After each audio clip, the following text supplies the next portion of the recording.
This is Ben from Goatwhore, and I'm blowing it up on Capital Chaos TV.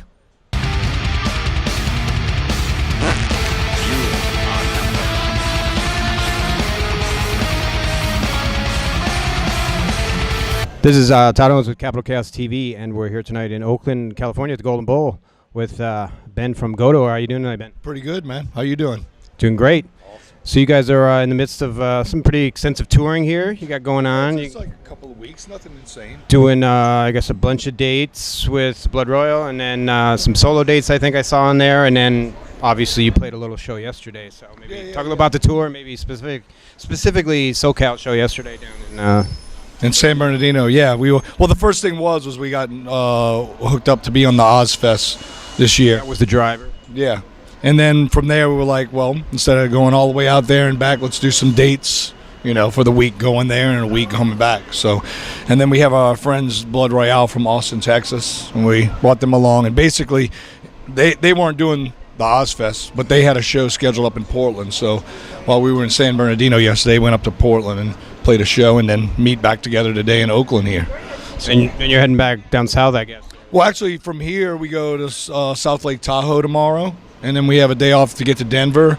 And then we do Albuquerque and Dallas and then Lake Charles, Louisiana. Then we're home. And then we're home for about 8 days. And then we go in a studio to do a new record. Okay. Well, then before we get to that, I just had a few tour questions for you. So when you find out you're going to go on tour or something like this, what's maybe one thing you look forward to the most? And then one thing maybe you're like, oh, after all these years of touring, I just hate this. Best and worst of tour life with Goatwhore. See, the worst. Maybe playing. I think at this point, you've kind of overcome the worst. As much touring as we do, so there's not really. You're experienced veterans. Yeah, I think if anything's the worst is when it's really cold out and it's snowing and the venue's really small and you're on a tour where you're not like you're in the middle part of the package, and it's like when you're done, it's like everything and you wet gets to go outside and pack up and wait. And wait, and get it all packed up and everything. So, I mean, I guess that's kind of minor overall. The best thing is like playing the shows. All the shows are what make it go. I mean, we're pretty, like I said, we've done this so much that everything's like we have this idea and this way that we do everything, and everything just kind of runs smoothly. And also food. That's another thing because you start. That was going to be my next question. When you go on tour and with today's like modern technology, you can look up things, read reviews, and find places you've never really crossed before. At least you're not going in blind. Yeah. This is just kind of my own unscientific poll, but is there any vegans or vegetarians in the band? No, not this band. There isn't. But we're not opposed to, eating. I've found in my unscientific polling that generally in the metal world, there seems to be a little higher percentage of that. Yeah. It makes it even more difficult to tour, I can imagine. Oh no, definitely, yeah. Well, I think too in more healthy fashion, and being in the road, which is sometimes can be unhealthy, in the situations of being in a van constantly and food. Choices are McDonald's and yeah. So, if those, we're really open about it. Yes, we're probably more on a carnivorous edge of things, but we're not opposed to any other foods. It just seems that the carnivorous angle feeds us more accessibly at this point.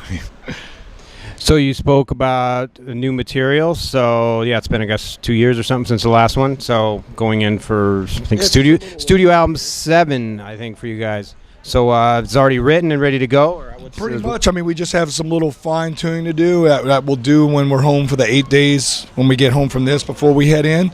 And we also, when we're in the studio, you fine tune things. It's like when you get in the studio, a lot of things get put under a magnifying glass in a sense.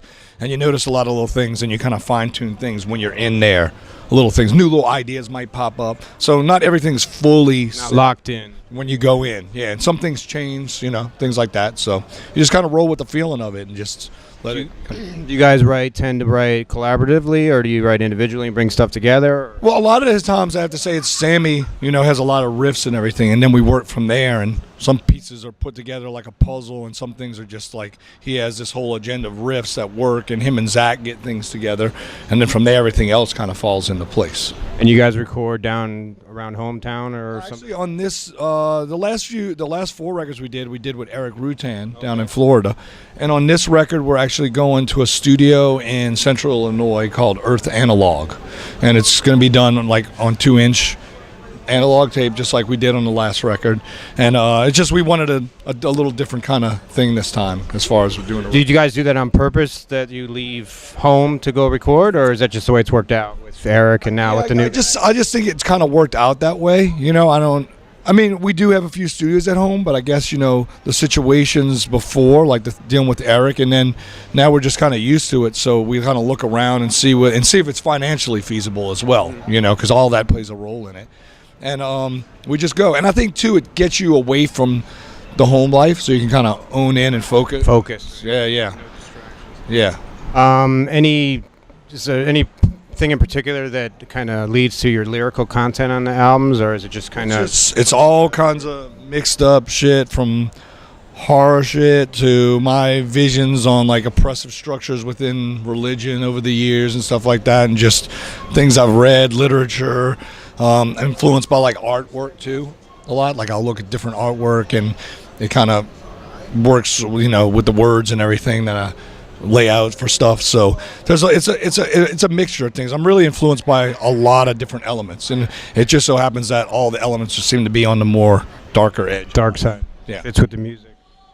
So new album maybe spring of 2017, summer 2017. Yeah, I'd say something like that. I mean, we'll probably finish this up at like early November, and it probably should come out in within the first quarter of 2017. Generally, how long do you guys spend in the studio? Not too long, I would assume. No, like 3, maybe 4 weeks. Been under a month. Yeah. Like some bands. Yeah, no, we don't move in for 5 years, 6 years. None of us have the money to move in, but you own your own do studio. it all within the budget, and that's what we work out. So it's not done yet. It's 3 weeks. You're out. All right. Yep. It kind of pushes you into that thing too, where it's like you got to get it done because this is your allotted time, and yeah. Just a quick question: if you were stuck, let's say, on a desert island somewhere, you had 3 albums. You could only pick 3 albums. Quick, what comes to mind? Maybe that you'd have to listen to extensively over and over. That you wouldn't get sick of, but AC/DC Highway to Hell, Metallica Ride the Lightning, and Dark Angel Darkness Descends. Very good. Nice choices. Pretty quick. Desert Island Disc, yeah. Oh man, maybe even. So sometimes I do 5. All right. Leopard High and Dry, maybe. All right, we'll give you one more. Right. Yeah, because it's like a good fucking solid rock record. I mean, even though Highway to Hell is a really good solid rock record too. And Ride the Lightning, you said some thrash. Yeah, and Dark Angel. Dark and more thrash, yeah. Sweet, nice choices. What's generally life like down? You all guys are all from New Orleans, or y'all live down that area? Me and Sammy are from the New Orleans area. Our drummer Zak is from Phoenix, and then he comes in here and there, and that's when we work on stuff. And when he comes in, so we can rehearse before touring.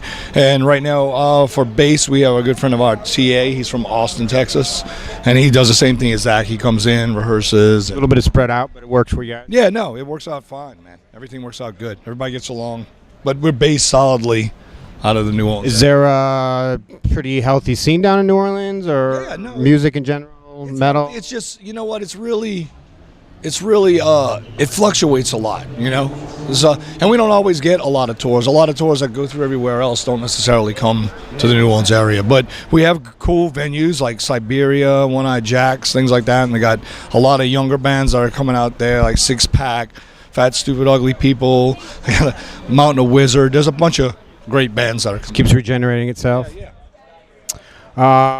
Quick question: other than black, if you had to pick a favorite color, and I don't know if black is your favorite, but off black. Besides black, any other color? Black. Faded black. All right. Or is that more gray? Gray. All right. I guess that would be red, maybe. Deep red. Deep red goes good on black, right? Yeah, I guess that kind of goes together well. Next year, I can't believe we're already at 2017. So I don't know if it's officially, but I know the band started sometime around 1997. Is there been any? Earlier, I think maybe more. I don't know if Trying to have you guys officially celebrated a 20 year? Oh, okay. Actually, I guess we really never stopped and looked at that. Well, you got to mention it to Sammy, I guess. Yeah, we'll mention it to everyone. Yeah.